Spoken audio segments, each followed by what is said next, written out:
Hey guys, welcome or welcome back to Humanities Corner. Hope you and all yours are doing well. So before starting the video, I'm really sorry for being so inactive for so long. Almost 3 महीने हो गए. काफ़ी सारे reasons थे. Anyways, but hopefully हम December end तक पूरा syllabus complete कर पाएंगे and उसके बाद हम कुछ revision videos ले आएंगे. So कुछ updates देने थे कि एक तो आप Instagram पे मेरे को follow कर सकते हो, link description box में है. सेकेंडली ना डे और सो मैं एक टेलीग्राम चैनल बनाने वाली हूँ, आप उसको ज्वाइन कर सकते हो. वहाँ से सारी पीपीटी पीडीएफ का एक्सेस कर पाना काफ़ी इजी होगा and you could ask any doubt and contact me directly from these 2 handles. Third thing, काफ़ी लोगों की कंप्लेन आई थी कि मैं काफ़ी ज़्यादा ही स्पीड में बोलती हूँ. So they ask me to slow it down a bit. I try from this part because मैं नेचुरली इतना स्पीडली बोलती हूँ. So what you can do is आप 0.25x वाली स्पीड को थोड़ा सा कम करके देख सकते हो, but I will try it. ठीक है. So yeah that were the major part of the update and the introduction. Start करते हैं वीडियो को. तो यार आज के वीडियो में हम क्लास 12th पॉलिटिकल साइंस के चैप्टर नंबर 6 इंटरनेशनल ऑर्गेनाइजेशन, अभी इसका नाम चेंज करके सिलेबस में यूनाइटेड नेशंस एंड ऑर्गेनाइजेशंस कर दिया गया है, बट आज सच कोई स्ट्रेस वाली बात नहीं है. कंटेंट ऑलमोस्ट सेम है जो भी हमारी एनसीईआरटी में दिया हुआ है. 2-3 नए टॉपिक्स को ऐड किया गया है, हम उन्हें पढ़ लेंगे. ठीक है. तो सॉर्टेड ऐसे ही इधर. नोट्स का लिंक आपको डिस्क्रिप्शन बॉक्स में मिल जाएगा. हम रिपीटेड प्रीवियस ईयर क्वेश्चन करेंगे, कार्टून बेस्ड क्वेश्चन भी करेंगे एंड एमसीक्यू भी करने वाले हैं. And by the way, if you are new to the channel, मैंने काफ़ी सारे चैप्टर्स ऑलरेडी पढ़ाए हैं, आप उनको चेक कर सकते हो. एंड कमेंट सेक्शन में रिव्यू डाल देना. काफ़ी टाइम बाद वीडियो बना रही हो, अगर कुछ भी मिस्टेक लगे और कोई भी इंप्रूवमेंट चाहिए हो तो. ठीक है. आई फील हो गया इंट्रोडक्शन. अब स्टार्ट करते हैं. यार हम सबको पता है कि हमारे पास एक इंटरनेशनल ऑर्गेनाइजेशन है which is named as United Nations. ठीक है. जिनको नहीं पता है कोई स्ट्रेस वाली बात नहीं है, नेक्स्ट स्लाइड पे हम डिटेल में पढ़ने वाले हैं. लेकिन सबसे पहला क्वेश्चन ये बनता है कि हमें क्यों एक इंटरनेशनल ऑर्गेनाइजेशन की ज़रूरत है. ठीक है. इस आंसर को हम 3 पॉइंट्स में स्टेट करने वाले हैं. सबसे पहला देखो, एक सिंपल सा स्ट्रक्चर है. ये हमारा वर्ल्ड है, इसके अंदर काफ़ी छोटी छोटी कंट्रीज़ है जिनकी खुद की एक सेल्फ गवर्नमेंट होती है जो उन्हें रूल कर रही होती है. ठीक है. लेकिन काफ़ी सारे ऐसे इश्यूज होते हैं जिनको एक सिंगल कंट्री अपने आप में टैकल नहीं कर सकती है. फॉर एग्जांपल कोविड-19. ठीक है. अनटिल एंड अनलेस सारे नेशन स्टेट साथ में कोऑपरेट नहीं करेंगे, हम इस डिसीज से टैकल नहीं कर सकते हैं. ठीक है. तो यूएन हमें वो प्लेटफॉर्म प्रोवाइड करती है जहाँ पे सारे नेशन स्टेट आपस में कोऑपरेट कर सकते हैं टू सॉल्व एन इशू. ठीक है. एक पॉइंट सॉर्टेड. सेकेंड हम लिख सकते हैं it helps to solve problem peacefully. अब काफ़ी सारी ऐसी कंट्रीज़ हैं जिनके अपने नेबर्स के साथ बहुत सारे डिफरेंट बॉर्डर इश्यूज़ के ऊपर लेके डिस्प्यूट है. तो यूएन वो प्लेटफॉर्म हमें प्रोवाइड करती है जहाँ पे वो कंट्रीज साथ में बैठ के नेगोशिएट करके पीसफुली उस प्रॉब्लम का सोल्यूशन निकाल सके. ठीक है. थर्ड है can provide mechanism, rules, bureaucracy to help members have more confidence. अब ये एक ऑफिशियल और ऑथेंटिक ऑर्गेनाइजेशन है, एवं कोई नहीं है. ठीक है. तो यहाँ पे ऑफिशियल्स काफ़ी सारे, ब्यूरोक्रेसी है, डिफरेंट ऑर्गन्स है, डिफरेंट पोस्ट हैं. तो ये बेसिकली किसी भी चीज़ से टैकल करने के लिए हमें एक प्रॉपर प्रोग्राम बना के दे सकती है, रूल्स बना के दे सकती है and help member state to gather more confidence कि वो साथ में मिलकर काम कर सके और किसी भी प्रॉब्लम का सामना कर सके. ठीक है. So that was it for that part. अब क्वेश्चन आता है evolution of UN. How did UN came into existence. ठीक है. तो सबसे पहले अपने दिमाग से एक चीज़ निकाल दो. अगर आपको लग रहा है कि यूएन पहली इंटरनेशनल ऑर्गेनाइजेशन है, तो ऐसा नहीं है. यूएन से पहले भी एक इंटरनेशनल ऑर्गेनाइजेशन रह चुकी है जिसका नाम था लीग ऑफ नेशन. ठीक है. जिसको जब वर्ल्ड वॉर फर्स्ट हमारा खत्म हुआ था 1919 में, तब बनाया गया था. एंड उसका बेसिक एम यही था कि वर्ल्ड वॉर 1 तो हो गया, लेकिन अब इस ऑर्गेनाइजेशन का ये काम है कि इन फ्यूचर ऐसा कोई भी बड़ा वॉर ना होने दे. ठीक है. लेकिन अनफॉर्चुनेटली वर्ल्ड वॉर 2 हो जाता है and the organization fail to fulfill whatever the objectives it was created for. तो इस ऑर्गेनाइजेशन को रद्द कर दिया जाता है, खत्म कर दिया जाता है. ठीक है. लेकिन 1945 में वर्ल्ड वॉर 2 खत्म होता है. दोबारा से जो कंट्रीज होती है वो डिसाइड करती है कि ठीक है एक और ऑर्गेनाइजेशन बनाते हैं. सो इस तरीके से यूएन हमारा एग्जिस्टेंस में आया था as a successor of League of Nation which was established in the year 1945 by signing the UN charter by 51 member states. ठीक है. उस टाइम पे 51 मेंबर स्टेट्स ने इसको ज्वाइन किया था. ठीक है. अब इसके 2 प्राइम ऑब्जेक्टिव थे इस ऑर्गेनाइजेशन को बनाने के पीछे.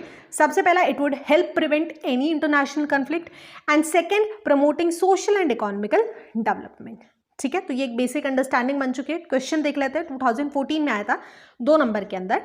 Y are international organizations like the UN required. First slide पे पढ़ के आए. ठीक है. सिमिलरली 2018 में आया था 4 मार्क के अंदर, जिसमें हमें यूएन की इंपॉर्टेंस को सिग्निफाई करना था. ओके. हो गया. बेसिक इंट्रोडक्शन मिल गया. अब नेक्स्ट टॉपिक आता है स्ट्रक्चर ऑफ यूनाइटेड नेशंस. अब यूनाइटेड नेशंस के विद इन काफ़ी सारे ऑर्गन्स हैं, एजेंसीज हैं, डिफरेंट प्लेटफॉर्म्स टाइप बने हुए हैं जो एक पर्टिकुलर इशू को लेकर टैकल करते हैं. ठीक है. जैसे कि हो गया हमारा WHO. ठीक है, it look towards the health. Similarly UNESCO हो गया, यूएनडीपी हो गया जो हर साल HDI की रैंक देता है, ह्यूमन डेवलपमेंट रैंक देता है, ठीक है। तो ये कुछ है, इनको हमें ज़्यादा डिटेल में नहीं पढ़ना है, नेक्स्ट स्लाइड्स में हम पढ़ेंगे, लेकिन 4 से 5 पॉइंट्स ऐसे हैं जो बहुत इंपॉर्टेंट है। जैसे कि सबसे पहला हो गया जनरल असेंबली, ठीक है। तो जो भी मेंबर स्टेट्स UN को ज्वाइन करते हैं वो जनरल असेंबली का पार्ट होते हैं। Basically it's a group of member states with in UN, ठीक है, where each member has 1 vote and as of now we have 193 members in United Nations General Assembly, ठीक है। सेकेंड आता है security council. तो security council में 15 members है, out of which 5 are permanent. कौन कौन से हैं? Britain, France, US, China, Russia. इन्हें हम आगे डिटेल में पढ़ेंगे। इसके अलावा 10 नॉन परमानेंट मेंबर है जिन्हें हर 2 साल के अंदर री इलेक्ट किया जाता है, ठीक है। थर्ड है हमारा सेक्रेटरीट, हम इसे जनरल सेक्रेटरी भी बोल सकते हैं। ही और she is regarded as the most visible figure, यानी ये रिप्रेजेंटेटिव हेड होता है, ठीक है। एंड इसको जनरल असेंबली के थ्रू इलेक्ट किया जाता है for a tenure of 5 years, ठीक है।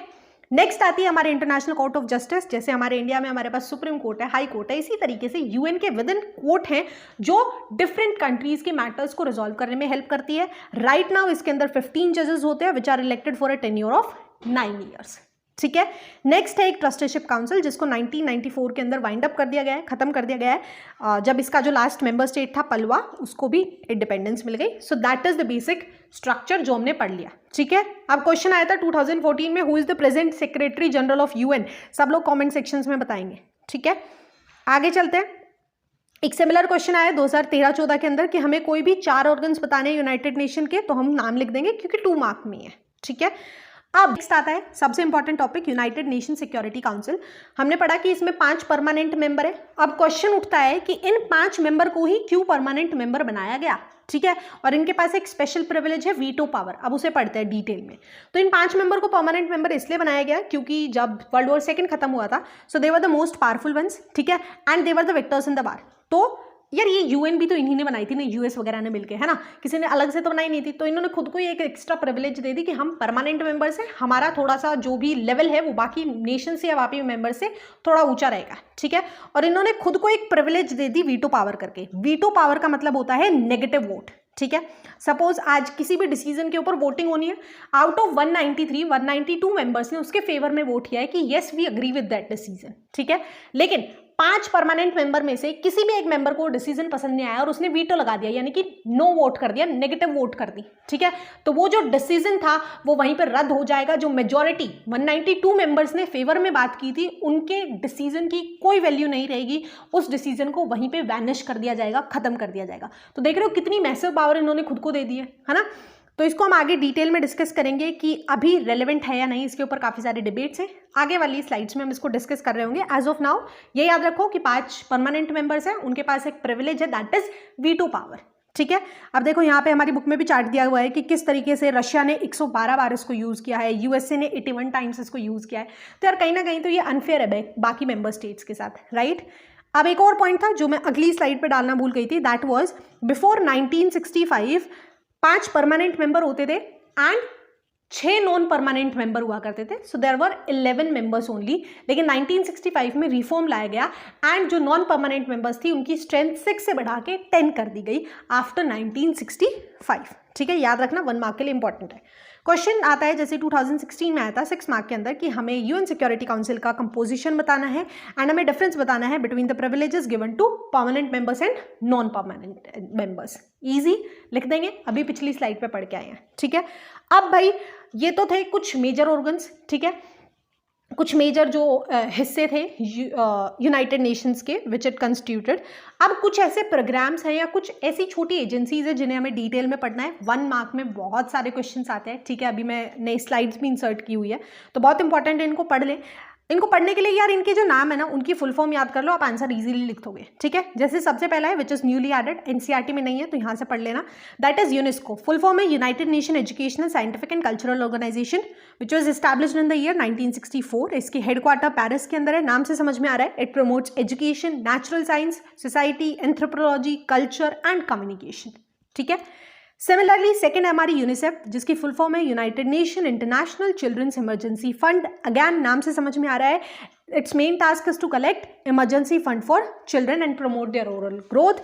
इसका हेडक्वार्टर न्यूयॉर्क में है and it was also established in the year 1946, ठीक है। थर्ड, दोबारा से एक नया एडेड टॉपिक है ILO, which is International Labour Organization. फिलहाल इसके हेडक्वार्टर जेनेवा के अंदर है। नाम से समझ में आ रहा है इसका बेसिक एम है to promote efficient environment for working class. ठीक है, लेबरर्स के लिए प्रॉपर वर्किंग कंडीशन होनी चाहिए, इसी चीज को ये फिगर आउट करता है। ठीक है। नेक्स्ट है IMF, जिसकी फुल फॉर्म है इंटरनेशनल मॉनेटरी फंड। ठीक है।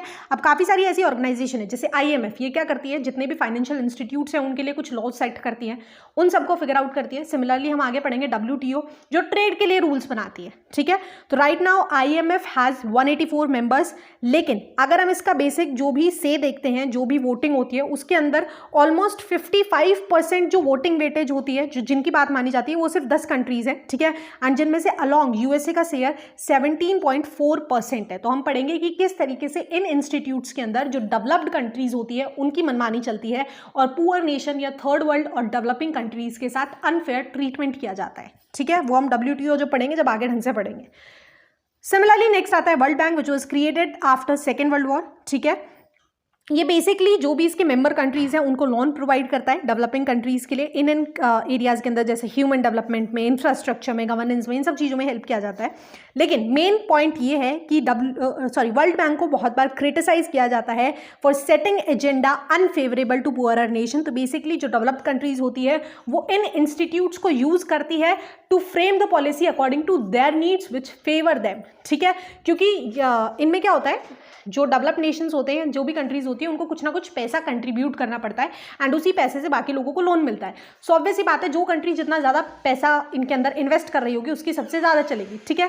तो ये इनके अंदर एक मेजर प्रॉब्लम है कि यहाँ पे डेवलपिंग कंट्रीज के साथ अनफेयर ट्रीटमेंट होता है, ट्रांसपेरेंसी नहीं होती है। ठीक है। तो 2014 में क्वेश्चन आया था, 2 नंबर में, mention any 2 functions of the world bank. क्या लिखेंगे, एक तो लोन्स प्रोवाइड करता है और एक जो हमने पढ़े थे इन एरियाज के अंदर ये डेवलपमेंट का काम करता है। ठीक है। नेक्स्ट है WTO, वर्ल्ड ट्रेड ऑर्गेनाइजेशन। तो बेसिकली एक ऐसी इंटरनेशनल ऑर्गेनाइजेशन है जो ग्लोबल ट्रेड के लिए रूल सेट करती है। ठीक है। इसको 1995 में एस्टैब्लिश किया गया था as a successor of General Agreement on Trade and Tariffs created after Second World War. Right now it has 150 members. जो भी डिसीजंस होते हैं वो यूनानिमस होते हैं, लेकिन यहाँ भी हमें बड़े बड़े जो डेवलप्ड नेशंस है, US हो गया, EU हो गया, जापान हो गया, इनकी डोमिनेंस हमें देखने को मिलती है। ये अपनी कंट्री के फेवर के अकॉर्डिंग सारी पॉलिसीज बनवाती हैं। ठीक है। तो यहाँ पे भी नॉन ट्रांसपेरेंसी की प्रॉब्लम हमें बहुत ज़्यादा देखने को मिलती है and unfair treatment to the poor country is very common among these institutes.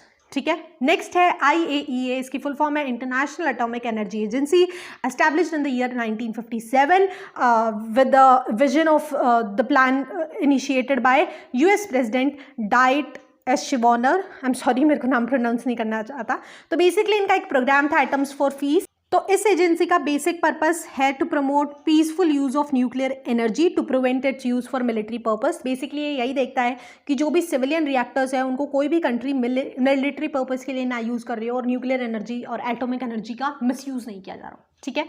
Next है एमनेस्टी इंटरनेशनल और एक और है ह्यूमन राइट वॉच। बेसिकली ये 2 NGOs हैं इंटरनेशनल लेवल पे, तो इनकी जो रीच है और इन्फ्लुएंस है वो काफ़ी ज़्यादा है। ठीक है। एमनेस्टी इंटरनेशनल की अगर हम बात करते हैं तो हर साल ये ह्यूमन रिपोर्ट्स के ऊपर या फिर इनके ऊपर कैंपेन करती है। सिमिलरली ह्यूमन राइट वॉच जो है ये US का लार्जेस्ट इंटरनेशनल NGO है। ठीक है। And it help in building international cooperation, काफ़ी सारे कैंपेन्स करते हैं जैसे लैंडमाइंस को बैन करने के लिए। इसके अलावा they help establish international criminal code. तो बेसिकली यही फिगर आउट करते हैं कि किसी भी कंट्री के अंदर ह्यूमन राइट्स को एक्सप्लॉइट ना किया जा रहा हो। ठीक है।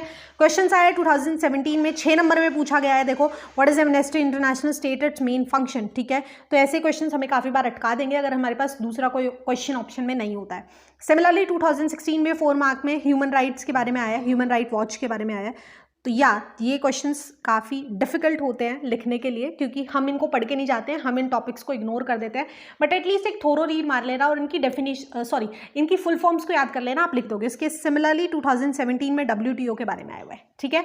So that was an introduction about UN, इसके डिफरेंट ऑर्गन्स, इसकी different agencies, how it evolve, how it came into the game. ठीक है, ये सब हो गया। अब reforms in the United nation. अब यूनाइटेड नेशन को बने हुए इतना साल हो गया है तो बहुत बार इसके बीच में डिमांड उठती है कि इसके अंदर कुछ रिफॉर्म्स किए जाने चाहिए, कुछ चेंजेस किए जाने चाहिए। ठीक है। तो 2 तरीके की रिफॉर्म्स की डिमांड ऑफन आती रहती है। नंबर 1 स्ट्रक्चर और प्रोसेस और दूसरा होता है jurisdiction of the UN। 1 by 1 पढ़ते हैं। सबसे पहले देखते हैं स्ट्रक्चर एंड प्रोसेस के अंदर क्या आता है।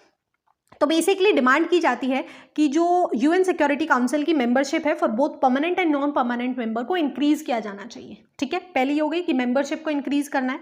सेकंड, काफ़ी सारे प्रपोजल्स आते हैं, जैसे अफ्रीका की अगर हम बात करते हैं, साउथ अमेरिका की अगर हम बात करते हैं, यहाँ से एक भी कंट्री नहीं है जो यूएन सिक्योरिटी काउंसिल के अंदर परमानेंट मेंबर्स में हो। ठीक है, तो डिमांड की जाती है कि इन मेंबर्स को ज़्यादा शेयर दिया जाना चाहिए ताकि इनके एरिया को भी कोई रिप्रेजेंट कर सके और इनकी प्रॉब्लम्स को भी कोई यूएन सिक्योरिटी काउंसिल में परमानेंट मेंबर्स में एड्रेस कर सके। ठीक है, तो इनको ज़्यादा से ज़्यादा वही है कि मेंबरशिप को इंक्रीज करना चाहिए। ठीक है, ये तो आती हैं हमारी डेवलपिंग और अंडर डेवलप्ड कंट्रीज़ की तरफ से डिमांड। वहीं जो डेवलप्ड कंट्रीज़ है, यूएस या फिर वेस्टर्न कंट्रीज़ है, वो डिमांड करती है कि यूएन के बजट के अंदर थोड़ी बहुत इंप्रूवमेंट की जानी चाहिए और इसके एडमिनिस्ट्रेशन प्रोसीजर वगैरह के अंदर इंप्रूवमेंट की जानी चाहिए। ठीक है, सेकंड आता है ज्यूरिसडिक्शन ऑफ यूएन। तो बेसिकली इसमें दो तरीके के लोग हैं। एक तरीके के लोग जो हैं वो कहते हैं कि यूएन को ज़्यादा फोकस करना चाहिए पीस और सिक्योरिटी मिशंस के ऊपर। ठीक है, वहीं दूसरी तरफ के लोग ये मानते हैं कि पीस और सिक्योरिटी तो चलता रहेगा, हो गया, काफ़ी साल हो गया, काफ़ी टाइम हो गया, लेकिन यूएन को अब ज़्यादा से ज़्यादा डेवलपमेंटल और ह्यूमैनिटेरियन वर्क जैसे कि health, education, environmental, population control, human right, in areas पे ज़्यादा फोकस करना चाहिए rather than peace and security. ठीक है, so that are the points. इसके अलावा एक सबसे मेजर इशू है वीटो के बारे में। ठीक है, अब दो तरीके के लोग हैं। एक है अगेंस्ट वीटो वाले, वो लोग ये बोलते हैं कि जो वीटो है वो 5 मेंबर को एक एक्स्ट्रा प्रिविलेज दे रही है, तो ये अनफेयर है, डेमोक्रेटिक प्रिंसिपल्स के अगेंस्ट है, तो इसको अबॉलिश कर देना चाहिए। ठीक है, वहीं दूसरा जो ग्रुप है जो वीटो के फेवर में है, वो ये बोलता है कि अगर हमने इन 5 मेंबर्स से वीटो ले ली तो जैसे 1945 में एक डेंजर था वैसा ही हो जाएगा, एंड पॉसिबिलिटीज़ है कि एक थर्ड वर्ल्ड वॉर हो जाए, बिकॉज ये जो पावरफुल नेशंस है इनका जो वर्ल्ड बॉडी है इसके अंदर से इंटरेस्ट बिल्कुल ख़त्म हो जाएगा। ठीक है, एंड इनका जो मन में आएगा वो करेंगी। ठीक है, एंड उसके बाद यूएन जो है वो काफ़ी इनफेक्टिव हो जाएगी, क्योंकि ये जो 5 नेशंस हैं इनका जो इंटरेस्ट है वो यूएन से ख़त्म हो जाएगा। ठीक है, तो वो होता है ना, बच्चे को टॉफ़ी देके खुश रखना पड़ता है, तो इसी तरीके से इन 5 कंट्रीज़ को थोड़ा सा खुश रखने के लिए एंड थोड़ा सा इफेक्टिव रखने के लिए यूएन के अंदर उनको वो पावर देना ज़रूरी है। ठीक है, नेक्स्ट आता है चेंजेस आफ्टर कोल्ड वॉर। तो अभी तक बेसिकली हमने पढ़ लिया 1945 के बाद कोल्ड वॉर स्टार्ट हो जाता है। ठीक है, 1991 के अंदर यूएसएसआर डिसइंटीग्रेट होता है, कोल्ड वॉर का एंड आता है। तो देखते हैं कि वर्ल्ड के अंदर क्या सिचुएशन होती है और उसका क्या इंपैक्ट पड़ता है यूएन के ऊपर। ठीक है, तो सोवियत यूनियन कोलैप्स हो गई थी, US emerged as the strongest power, unipolar world existence में आ जाता है। इसके अलावा जो रशिया थे और जो यूएसएसआर के जितने भी मेंबर्स थे उनके यूएसए के साथ रिलेशंस काफ़ी बेटर हो जाते हैं। ठीक है, इसके अलावा चाइना, इंडिया और काफ़ी सारी साउथ एशियन कंट्रीज़ हैं, अफ्रीकन कंट्रीज़ है जो अब ग्रेटर पावर की तरह इमर्ज हो रही है। ठीक है, इसके अलावा एशिया की जो इकॉनमी है वो अनप्रेडिक्टेड रेट के ऊपर ग्रो हो रही है। हमें काफ़ी सारे एग्जाम्पल्स देखने को मिल रहे हैं। इंडिया को देखो, चाइना को देखो, जापान को देखो, मतलब they are growing at a massive scale. ठीक है, नेक्स्ट है काफ़ी सारी कंट्रीज़ ने यूएन ज्वाइन किया था जब यूएसएसआर डिसइंटीग्रेट हुआ था, तो उसके जितने भी मेंबर्स थे तो यूएन की मेंबरशिप के अंदर इंक्रीज आया था। ठीक है, इसके अलावा अगर हम आज के टाइम पे देखते हैं तो हमारे सामने completely new set of challenge है। ठीक है, कोविड-19 कितना बड़ा चैलेंज था। इसके अलावा सिविल वॉर हो गया, जेनोसाइड हो गया, एथनिक कन्फ्लिक्ट्स हैं, जैसे श्रीलंका के अंदर वॉर हुआ था, 2009-10 तक चला था। टेररिज्म आज के टाइम पे एक बहुत मेजर प्रॉब्लम है, न्यूक्लियर प्रोलिफरेशन है, क्लाइमेट चेंज है, इन्वायरमेंटल डिग्रेडेशन है, एपिडेमिक्स है। तो आज के टाइम पे अगर हम आफ्टर कोल्ड वॉर देखते हैं और अभी तक काफ़ी नए चैलेंजेस आने लग रहे हैं। ठीक है, तो जो सिक्योरिटी का कंसर्न था, नेक्स्ट चैप्टर में हम पढ़ेंगे ट्रेडिशनल एंड नॉन ट्रेडिशनल जो भी नोशंस है, तब हमें समझ में आएगा कि आफ्टर कोल्ड वॉर या फिर आफ्टर सेकेंड वर्ल्ड वॉर से ही काफ़ी नए सेट ऑफ चैलेंजेस हमारे सामने आए हैं जो कि सिक्योरिटी और पीस से भी ज़्यादा इंपॉर्टेंट है। That is global warming. ठीक है, ग्लेशियर्स मेल्टिंग होना, तो ये सब भी अभी यूएन को फोकस करना चाहिए इन एरियाज़ के ऊपर भी, एंड हम सबको देखना चाहिए। ठीक है, अब इसके बाद नेक्स्ट टॉपिक आता है reform of structure and processes. तो बेसिकली लास्ट स्लाइड पे हमने अभी डिस्कस किया कि 1991 के बाद काफ़ी सारे चेंजेस आ गए थे, यूएसएसआर डिसइंटीग्रेट हो गई थी, काफ़ी नए मेंबर्स ने यूनाइटेड नेशंस को ज्वाइन किया था, we have new set of challenges right in front of us. इसके अलावा बार बार रिफॉर्म्स की डिमांड सामने आ रही है। तो इन्हीं सभी चीज़ों को ध्यान में रखते हुए फाइनली 1992 के अंदर यूएन जनरल असेंबली में एक रेजोल्यूशन पास होता है जिसमें बेसिकली मेंबर स्टेट्स को इन्वाइट किया जाता है कि आइए अपने ओपिनियंस दीजिए। तो उसके अंदर यार 3 मेजर प्रॉब्लम्स हाईलाइट होती है। Number 1, the security council no longer represent contemporary political realities. ठीक है, अगर हम सिक्योरिटी काउंसिल का स्ट्रक्चर देखते हैं उसमें 5 परमानेंट मेंबर्स हैं। ठीक है, अगर आज के टाइम पे हम कंपेयर करते हैं तो अगर वही क्राइटेरिया है कि जो सबसे ज़्यादा पावरफुल कंट्रीज है या सबसे ज़्यादा जिनकी इन्फ्लुएंस हो सकती है वो परमानेंट मेंबर्स है, तो इस तरीके से इंडिया एक इमर्जिंग कंटेंडर है। ठीक है, जापान है एक तरीके से कंटेंडर, ऐसे काफ़ी सारे नेशंस हैं। एंड हम अगर देखते हैं साउथ अमेरिका या फिर अफ्रीकन कंट्रीज़, उनको शेयर नहीं मिल पाता, रिप्रेजेंटेशन नहीं मिल पाता यूएन सिक्योरिटी काउंसिल में। तो ये एक मेजर प्रॉब्लम है कि जो सिक्योरिटी काउंसिल है फॉर श्योर उसके अंदर एक चेंज की रिक्वायरमेंट है, भले ही उसकी मेंबरशिप में किया जाए, उसके क्राइटेरिया में किया जाए या वट, ठीक है। एंड वीटो भी आज के टाइम पे एक बहुत बड़ा क्वेश्चन बन के रह चुका है, ठीक है, कि क्या इसको अबॉलिश करना चाहिए या फिर क्या करना चाहिए, बिकॉज ऑब्वियसली बाकी नेशन स्टेट्स के लिए वो अनफेयर है, ठीक है। और इसी से थर्ड पॉइंट निकलता है, it lacks equitable representation, unfair treatment हो रहा है बाकी सारे नेशंस के साथ, ठीक है। थर्ड पॉइंट ये है कि यहाँ पे जो डिसीजंस होते हैं उनमें यूजुअली हमें वेस्टर्न डोमिनेंस देखने को मिलती है, ठीक है। जो पॉलिसीज आती है, जो भी प्रोग्राम्स आते हैं, उनके अंदर यूएस या फिर वेस्टर्न नेशंस को ज़्यादा फेयर किया जाता है, ठीक है। तो ये 3 प्रॉब्लम सामने आई।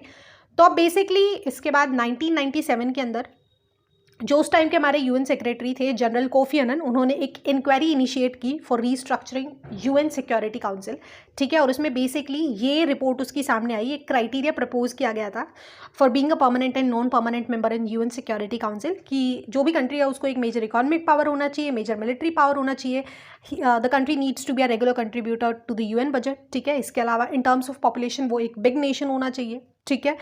एक ऐसा नेशन होना चाहिए जो डेमोक्रेसी और ह्यूमन राइट्स को रिस्पेक्ट करता हो, एक ऐसी कंट्री जो जोग्राफिकली, इकोनॉमिक टर्म्स पे और कल्चरल टर्म्स पे यूएन सिक्योरिटी काउंसिल को ज़्यादा से ज़्यादा डाइवर्स बना सके, ठीक है। तो ये एक इंक्वायरी हुई, ये ऑफिशियल डेटा है कि ये पहले रिफॉर्म्स की डिमांड आ रही थी। 1992 के अंदर एक रेजोल्यूशन होता है जिसमें 3 प्रॉब्लम्स आती है, फिर 1997 में एक इंक्वायरी बैठती है और उसके अंदर ये क्राइटेरिया निकाला जाता है कि यूएन सिक्योरिटी काउंसिल में अब जो भी मेंबर होगा, भले ही परमानेंट या नॉन परमानेंट, उसकी ये क्राइटेरिया फुलफिल करने होंगे, ठीक है। लेकिन अब इस क्राइटेरिया को प्रॉब्लमैटिक बताया जाता है, इसकी काफ़ी सारी क्रिटिक है। सबसे पहला, ये सिग्निफाई नहीं किया गया है कि एक कंट्री को इकोनॉमिकली और मिलिट्रीली कितना बड़ा होना चाहिए, मतलब उसकी सपोज एक क्राइटेरिया दे दिया जाता है कि इकोनॉमी इतनी $1 बिलियन की होनी चाहिए, ठीक है, ये स्पेसिफाई नहीं किया गया था। सेकेंड, बिग पॉपुलेशन का होना अब एक एसेट माना जाए या लाइबिलिटी माना जाए, है ना। नेक्स्ट अगर बात आती है ह्यूमन राइट वाले क्राइटेरिया की, तो चाइना के अंदर तो ह्यूमन राइट्स का बहुत ज़्यादा वायलेशन किया जाता है, so how could she be a permanent member, right. Next आता है कि अगर हम जोग्राफिकल रिप्रेजेंटेशन की बात करते हैं तो क्यों जोग्राफिकल रिप्रेजेंटेशन की बात करनी, why not the level of economic development. Japan को देखो कितना ज़्यादा डेवलप है, साउथ कोरिया को देखो, ठीक है, but they are still not in the race of permanent members, right. इसके अलावा कल्चर की कहाँ चीज़ें गई, ठीक है। तो ये क्राइटेरिया काफ़ी ज़्यादा प्रॉब्लमेटिक था, इसकी भी क्रिटिक थी, ठीक है। तो अभी तक कोई भी कंसेंसस नहीं है इसके ऊपर, एज सच कुछ भी मेजर चेंज नहीं किया गया है, ठीक है, बट बहुत ज़रूरत है इसके अंदर चेंज करने की। अब क्वेश्चंस पे आ जाते हैं। 2015-16 में 6 नंबर में आए कि हमें कोई भी 6 क्राइटेरिया बताने हैं, सिमिलरली 4 नंबर में भी आ सकता है, तो हम ये पॉइंट्स लिख देंगे, ठीक है। इनके बाद एक और इंपॉर्टेंट क्वेश्चन आता है जो 2015 में आया था, हालांकि तब 2 नंबर में आया था, लेकिन चांसेस होते हैं इसके ज़्यादा नंबर में आने के। तो बेसिकली इस क्वेश्चन में हमें यही पूछा गया है कि हमें क्रिटिकली इवेल्युएट करना है कौन सी ऐसी डिफिकल्टीज थी या फैक्टर्स थे जो 1997 का प्रपोजल था उसको इम्प्लीमेंट नहीं हो पाया था, ठीक है। तो अगर सिंपल सा एक लाइन में आंसर देना हो तो क्राइटेरिया खुद ही बहुत ज़्यादा प्रॉब्लमैटिक था, बिकॉज किसी भी पॉइंट को क्लियरली या ब्रीफली डिफाइन नहीं किया गया था, ठीक है। एंड आपकी कन्वीनियंस के लिए इस आंसर को मैंने यहाँ पे अटैच कर दिया, आप यहाँ से भी लर्न कर सकते हो अगर कहीं और ना मिले तो आगे चलते हैं। तो नेक्स्ट टॉपिक आता है ज्यूरिसडिक्शन ऑफ द यूएन। तो बेसिकली सितंबर 2005 में यूनाइटेड नेशन ने अपने 60 ईयर्स कंप्लीट कर लिए थे, एंड इसी डायमंड जुबली को सेलिब्रेट करने के लिए सारे मेंबर स्टेट्स मिले थे, एंड जो भी लीडर्स वहाँ पे आए थे उन्होंने इन 7 पॉइंट्स के ऊपर अग्री किया था, ठीक है। 1 बाय 1 पढ़ते हैं। पहला ये था कि एक पीस बिल्डिंग कमीशन बनाई जाएगी। सेकेंड ये था कि सपोज किसी भी रीज़न की वजह से एक जो कंट्री है उसकी वहाँ की जो गवर्नमेंट है वो अपने सिटीजन्स को प्रिवेंट नहीं कर पा रही है, वहाँ पे उनके ह्यूमन राइट्स को वायलेशन हो रहा है, उनको एक्सप्लॉइट किया जा रहा है, तो ऐसे सिनेरियो के अंदर जो इंटरनेशनल कम्युनिटी होगी, यूनाइटेड नेशन, उसे इंटरवीन करना होगा और रिस्पॉन्सिबिलिटी लेनी होगी to protect the citizens of that country, ठीक है। थर्ड पॉइंट यही था कि एक ह्यूमन राइट्स काउंसिल बनाई जाएगी which is operational since 19 June 2006। Fourth point ये था the member states agree that they would try to achieve millennium developmental goals, ठीक है। इसको शॉर्ट फॉर्म में हम MDG भी बोलते हैं। बेसिकली इनसे मतलब है हमारा कि जो कंट्रीज़ हैं वो ट्राई करेंगी to eradicate poverty, hunger, gender equality को प्रमोट करेंगी, चाइल्ड मोर्टालिटी रेट को रिड्यूस करने के लिए सारे मेजर्स लिए जाएंगे। इसके अलावा सस्टेनेबल डेवलपमेंट को ज़्यादा से ज़्यादा प्रमोट किया जाएगा, ठीक है। और इसी वजह से इस समिट को हम मिलेनियम समिट भी बोलते हैं, ठीक है।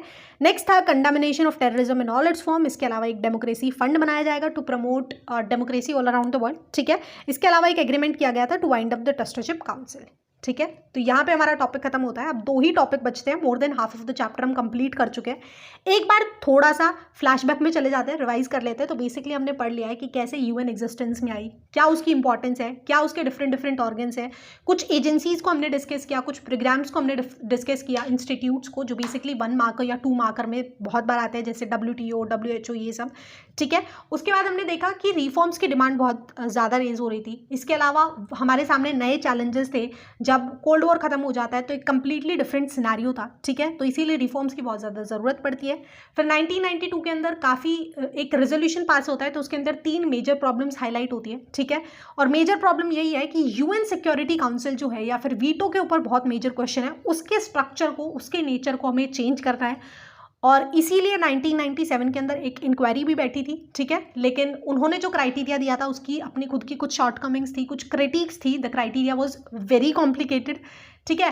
तो एज ऑफ नाउ तो कुछ सामने नहीं आ पाया है, कोई भी डिसीजन या फिर किसी भी हल पे हम नहीं आ पाए हैं, but still there is a need to look into the issue of UN security council restructuring, ठीक है। यही सब था, अभी तक हमने यही डिस्कस किया है।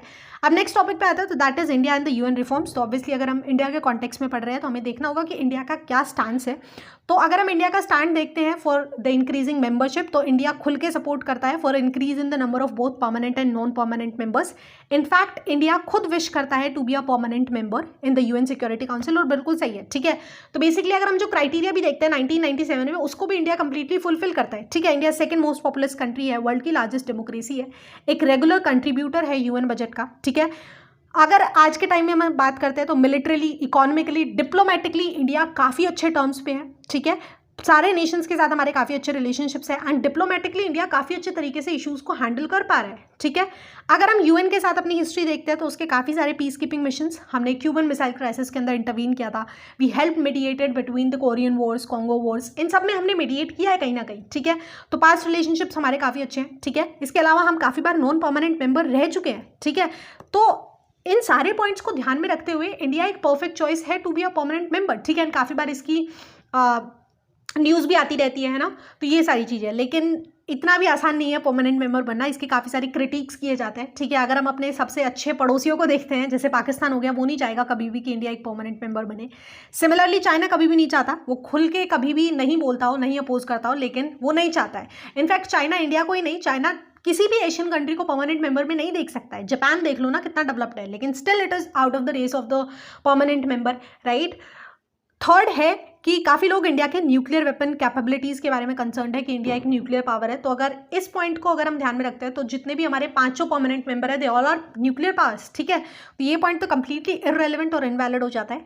नेक्स्ट है, काफ़ी लोग सोचते हैं कि पाकिस्तान के साथ जो भी हमारा डिस्प्यूट है इस वजह से इंडिया इनफेक्टिव होगा। अगैन ये पॉइंट काफ़ी ज़्यादा इनवैलिड है, बिकॉज अगर हम देखते हैं यूएस के तो आए दिन नए पंगे होते हैं, चाइना के भी काफ़ी सारे डिस्प्यूट्स है, रशिया के भी काफ़ी सारे डिस्प्यूट्स है, तो ये पॉइंट भी इतना वैलिड नहीं है। नेक्स्ट, काफ़ी लोग आर्ग्यू करते हैं, ये काफ़ी हद तक सही हम मान सकते हैं कि अगर इंडिया को प्लेस दिया जाता है परमानेंट मेंबर के अंदर तो ऑब्वियसली जापान है, जर्मनी है, साउथ अफ्रीका से कोई कंट्री हो सकती है to enhance the representation. But anyways that were the critics, ठीक है। ये अगर क्वेश्चन आता है तो हमें ये पॉइंट्स लिखने पड़ेंगे। अब आते हैं लास्ट टॉपिक पे, the UN and a unipolar world, ठीक है। तो 1991 से पहले वर्ल्ड बायपोलर हुआ करता था, लेकिन यूएसएसआर के डिसइंटीग्रेशन के बाद से इट बिकेम यूनिपोलर। आप सेकंड चैप्टर की वीडियो देख सकते हो, एंड ऑफ बायपोलरिटी वाले की, आपको डिटेल में पढ़ना है तो लिंक डिस्क्रिप्शन बॉक्स में मिल जाएगा। तो बेसिकली अगर हम देखते हैं, हमने पहले भी पढ़ा कि WTO के अंदर, वर्ल्ड बैंक के अंदर यूएसए की काफ़ी ज़्यादा इन्फ्लुएंस देखने को मिलती है, ठीक है। तो सही बात है, यूएस की जो पावर है उसको इजीली चेक नहीं किया जा सकता, because it has huge military and economic power, ठीक है। फाइनेंशियल टर्म्स पे अगर हम देखते हैं तो US single largest contributor, almost 27% contribute कर रहा होता है यूएन में, ठीक है। फिजिकल इन्फ्लुएंस ये है कि यूएन का हेडक्वार्टर वाशिंगटन के अंदर है, ठीक है। यूएस के पास वीटो पावर है, तो हम बोल सकते हैं कि यूएन एक ग्रेट बैलेंस नहीं है यूएस के लिए, ठीक है। लेकिन अगर हम सिक्के की दूसरी साइड देखते हैं तो यूएन ही एक ऐसा प्लेटफॉर्म है, इमेजिन करके देखो यूएन है ही नहीं, ठीक है। इमेजिन करके देखो इस वर्ल्ड सिचुएशन के अंदर यूएन है ही नहीं, ठीक है।